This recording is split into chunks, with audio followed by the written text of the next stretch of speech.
मंडला जिले के टिकरिया थाना क्षेत्र में हुए सनसनीखेज सुमित काछी हत्याकांड का पुलिस ने महज 2 दिनों में खुलासा कर दिया है।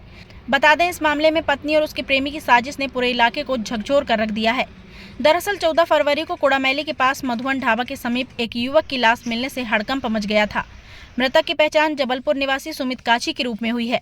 सूचना मिलते ही मंडला पुलिस अधीक्षक स्वयं मौके पर पहुंचे और घटनास्थल का बारीकी से निरीक्षण किया। जांच के दौरान सुमित की पत्नी जमुना उर्फ कविता से पूछताछ की गई। पूछताछ में जो खुलासा हुआ उसने सबको हैरान कर दिया। बताया गया कि पड़ोस के मंदिर में सूर्यकांत नाम का पुजारी था, जिससे जमुना की पहचान उसके पति ने ही कराई थी। समय के साथ साथ दोनों के बीच नजदीकियां बढ़ी, लेकिन जब सुमित को इस रिश्ते की भनक लगी तो घर में विवाद शुरू हो गए। लगातार हो रहे झगड़ों से परेशान होकर जमुना और सूर्यकांत ने सुमित को रास्ते से हटाने की साजिश रच डाली। योजना के तहत 11 फरवरी की शाम सुमित और उसकी पत्नी मंडला की ओर निकले।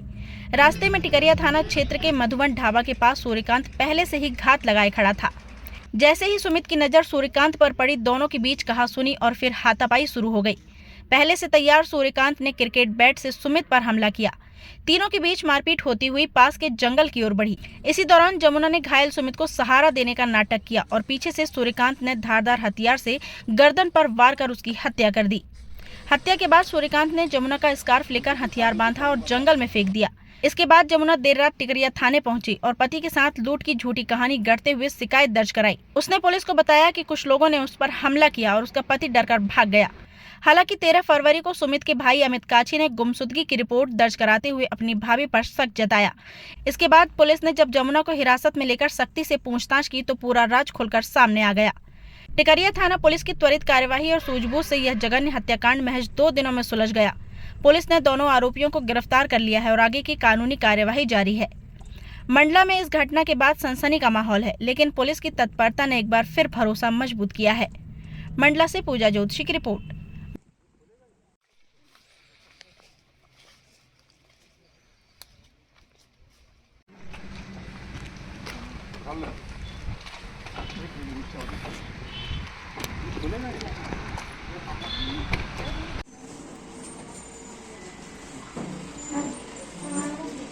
दिनांक 13 तारीख को यहाँ पे अमित कछवाहा नाम का एक व्यक्ति आया था घाना थाना तिलवारा जिला जबलपुर से। उसने बताया कि मेरा भाई अपनी भाभी के साथ में अपनी पत्नी के साथ में आया था और आके यहाँ पे क्या बोलते हैं मंडला जाने के लिए बताया था, लेकिन वो घर वापस नहीं आया, जिस पे गुम इंसान थाना में कायम किया गया था।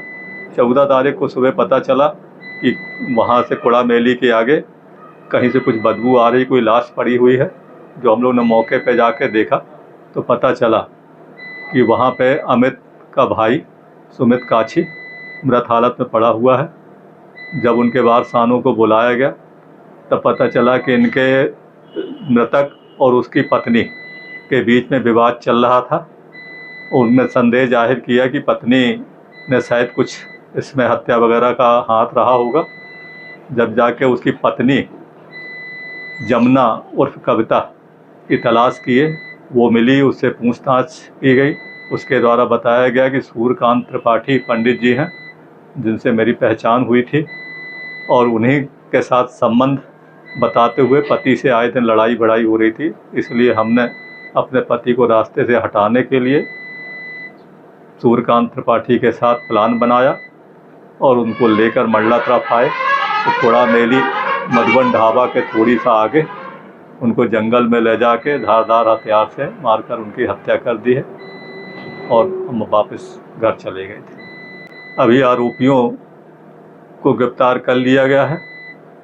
पूछताछ पे भी उनने अपने द्वारा घटना करना स्वीकार किया है और आज उन्हें माननीय न्यायालय में प्रस्तुत किया जा रहा है। अभी तो धारा 103(1) है, हत्या का मामला है, BNS के तहत कार्रवाई की गई है। अब उसमें और विवेचना के दौरान जो भी तथ्य पाए जाते हैं उसके हिसाब से धारा और यदि बढ़ने की संभावना होगी तो बढ़ाई जाएगी। नहीं, अभी तक की विवेचना तो नहीं आया। जो उनके मेमोरेंडम कथन है उनके हिसाब से सिर्फ उन दोनों के अलावा कोई तीसरा व्यक्ति इसमें इन्वॉल्व नहीं है। हाँ, वो इनके निशादेही पे आरोपी सूर्यकांत त्रिपाठी की निशादेही पे घटना स्थल से लगभग 100 मीटर की दूरी पर वहाँ पत्तों के पास उसने एक कपड़े में छिपा के रख के फेंक कर चले गए थे अभी कल दिनांक को ये सब कार्रवाई होकर उनको जब्त किया गया है।